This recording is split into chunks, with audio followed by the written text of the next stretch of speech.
Magandang araw sa inyong lahat.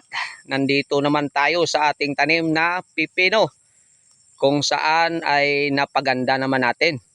Tingnan nyo naman oh. Ayan. Ang lalaki at parang ano siya. Ang laki ay uniform talaga oh. Ang ganda, ang tuwid, matuwid. Ayan, dahil sa mga pag-alaga natin. At update po tayo sa araw na ito, Tuesday, January 20. Anong araw nga ngayon? Date 27. 27. Oh, January 27, 2026 na. At pasensya na po sa ating mga viewers diyan na hindi tayo nakapag-vlog, no? Busy tayo sa ating mga ginagawa. No, hindi lang ito yung ano natin. Marami tayong ginagawa sa buhay, naghahanap buhay. Kaya hindi tayo nakakapag-video. Ayan po, napansin po natin ngayon ay dumami at gumanda ang ating sa tagal nating nagtatanim na pipino, pero ngayon ang mas magandang ani natin. Dahil pang-apat na harvest na ito. No, nung nakaraan more than 700 kilos at ngayon after 2 days naman harvest naman tayo, nasa more than 300 kilos ito yung ma-harvest natin. At tinaniman natin dito dahil nung nakaraan ang tanim natin ay sitaw, at ngayon naman pag nung namatay ang sitaw, tinaniman natin ng pipino at binungkal natin yung lupa at nilagyan ng ipot ng manok. Ayan ang resulta. No, akala namin hindi magaganito yung bunga. Mas maganda pala, no, pagtapos ng tanim natin, pag namatay na, no, lagyan ulit ng organic na pataba para manumbalik ang nutrients ng ating lupa. No, hindi na siya acidic kasi ito mas marami ang bunga ngayon. Sabi nila pag ang tanim ay pag nagtanim tayo, no, iba naman yung itatanim natin na hindi naman gumagapang. Pero ito gumagapang pa rin yung tanim natin. Gumanda pa rin ang dahil sa nilagay nating organic. At yung napansin ko pa, no, nung maliit pa ito, nung mga nasa 20 days na siya, no, ay nilagyan natin yung lupa, yung puno niya ng lupa, no. Yan, no. Para mas maraming ugat ang tumubo. Kaya ganyang kaganda ang ating resulta. Yan, no.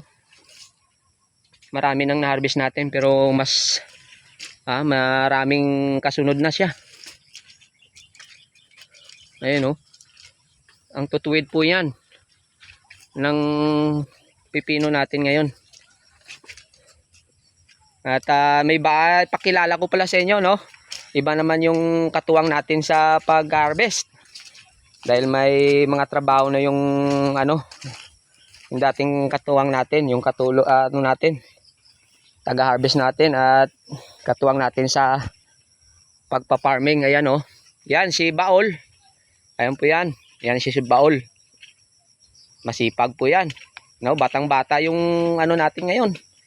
Nasa 25 years old lang yan. Ito si Tanta naman, napakasipag din. Lang yan, 20 years old lang. Batang-bata, mga masasipag to. Itong natin mga bata na to kasi sabi nila kaysa sa magtambay, magtrabaho para makatulong sa pamilya, hindi lang yung nagtatambay lang walang kita. Ito nakakatulong sila sa kanilang bawat pamilya dahil may kita sila. Ang ganda, yan, oh, ang ganda po guys ng natin Pipino.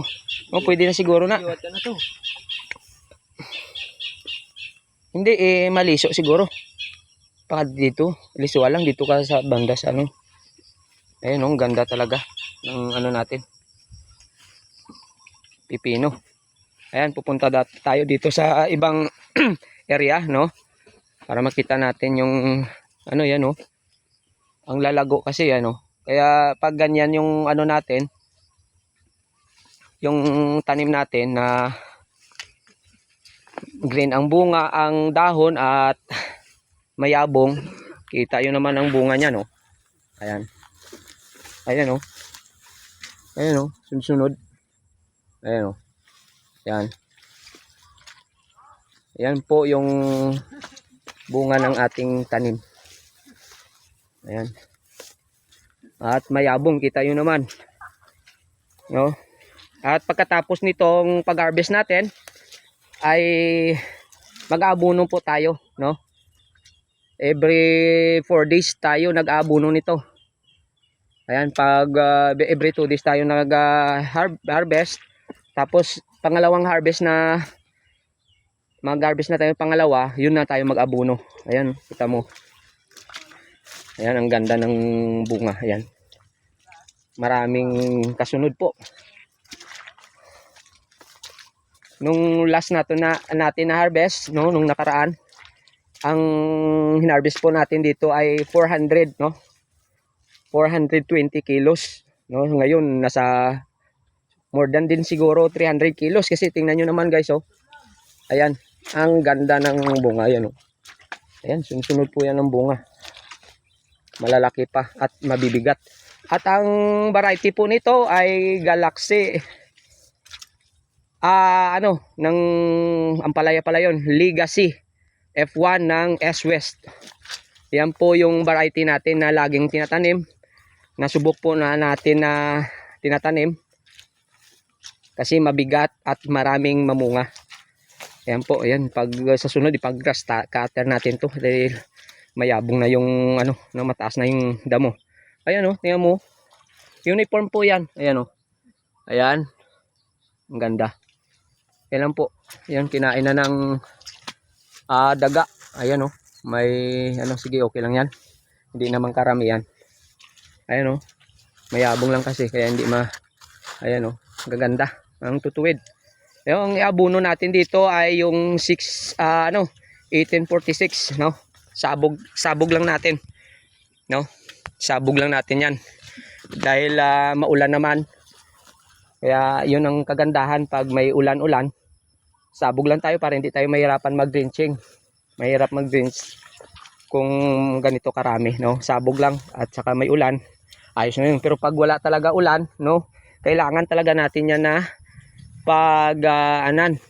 no? Diligan ng tubig para makakakain ka agad ng sustansya. Pero ganito, no? Na masama ang panahon namin, no? May share line tayo. Kaya ayos sa pag sabog lang ng abono. Ayan po. Matagal-tagal din tayo hindi nakapag video sa ating mga tanim dahil busy po tayo, no? Ngayon lang tayo nakapag vlog na naman. Ayan po, salamat po sa inyo. Naway ingatan tayo ng ating Panginoon. Happy farming po sa ating lahat. Kumikita ang kabuhayan. Thank you po.